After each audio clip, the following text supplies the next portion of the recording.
The Descent of Dragons expansion was just revealed, and there are a lot of cards that have sparked discussion. The expansion is set to drop on December 10th, just a few days after the Doom in the Tomb update comes to an end. On top of revealing a handful of new cards, some new mechanics were also introduced. Some cards such as Malygos Aspect of Magic have received praise, while others seem really lackluster. Today we'll be taking a look at 5 of the cards we think people are underrating. We believe these cards have a lot of competitive potential and that they will most likely see a good amount of play. However, before we begin, make sure to subscribe to the channel for plenty of upcoming Descent of Dragons content. Now, let's begin. Did you think pre-nerf Wild Growth was powerful? Well, imagine if that Wild Growth also drew you a card. Obviously, we have to temper our expectations of Breath of Dreams, as getting the full effect of the card requires meeting the very steep condition of having a dragon in your hand. For late game cards, holding a dragon isn't that big a deal, but dragons tend to be expensive value cards that you really don't want to have in your opening hand. And for Breath of Dreams to be at its best, it needs to be played on turn 2. Whether you're playing a value deck with late game dragons or a combo deck with Malygos as the top end,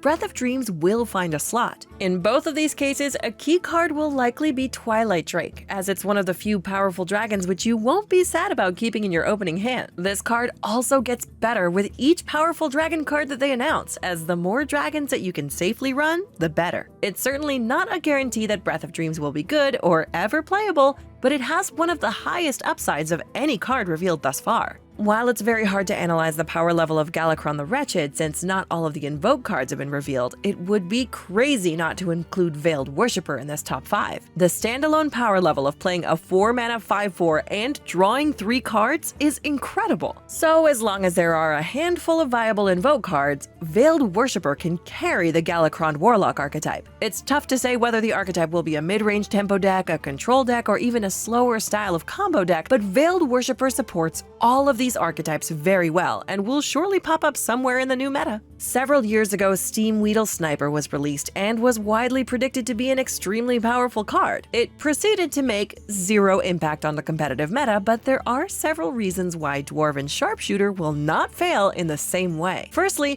there's the simple fact that a 1-mana 1/3 is significantly better statted than a 2-mana 2/3. It's with good reason that so many of the most powerful cards in Hearthstone have been 1-mana 1/3s. They're not easy to remove for control decks, and they value trade efficiently against aggro decks.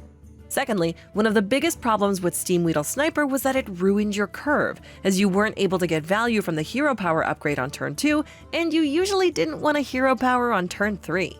Dwarven Sharpshooter is perfectly designed to curve into your upgraded hero power, and since it's a 1/3, it almost always survives the turn it's played. Finally, in the past there wasn't a slower Hunter deck to fit a board control tool into, but Highlander Hunter needs good individual cards which help you survive the early game, and Dwarven Sharpshooter fits that mold perfectly. It's possible that Dwarven Sharpshooter will help spawn a new mid-range archetype, but it's virtually a guarantee that it'll be played in Highlander Hunter and therefore be a competitive card. Many of the Dragon synergy spells from other classes will get more attention than Lightning Breath, either because they're also very powerful cards or because they're in a class that can traditionally support dragons better than Shaman. However, if Dragon Shaman does end up being a viable deck, then Lightning Breath will be one of the strongest removal spells in the game. When it's active, there's almost no turn 3 board which it doesn't clear efficiently. It also retains its value into the later game, as 12 damage to the opponent's minions can easily swing a board state. Not only is all of this true, but even when Lightning Breath is not activated by your dragons, it's still a playable card that you won't be too disappointed to draw. This makes it so you don't need to run as large a dragon package as in some other decks, since it's not as catastrophic when you don't have one in your hand. It remains to be seen what shape Dragon Shaman will take, but if it is indeed a part of the competitive meta, then Lightning Breath will be a meta-defining card. Making the top of our list is Dragonbane. While there is certainly no guarantee that Dragonbane will be meta-defining, this card seems powerful enough that it could spawn a new type of hunter. Currently, there isn't a hero power-based hunter deck, and the currently played hunter archetypes aren't exactly tier 1,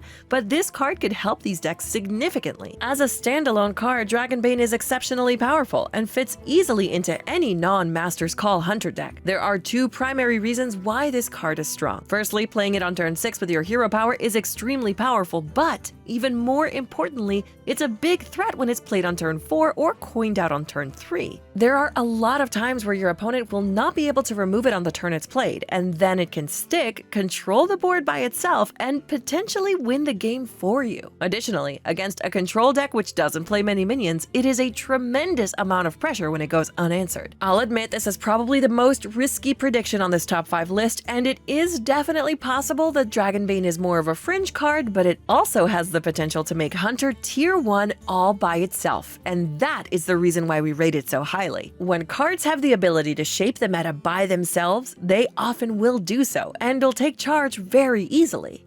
Descent of Dragons is coming soon, and we're excited to see what cards it'll bring. So far, there are many new and exciting cards we're looking forward to playing with. We hope you've enjoyed our list of some of the less recognized cards which have the potential to shape the Descent of Dragons meta. While it's impossible to be sure what cards will have the biggest impact, these are the ones we're most excited for so far. Let us know in the comments what cards you're looking forward to the most. Make sure to like this video and subscribe to the channel to keep up with all of our Descent of Dragons content. See you next time!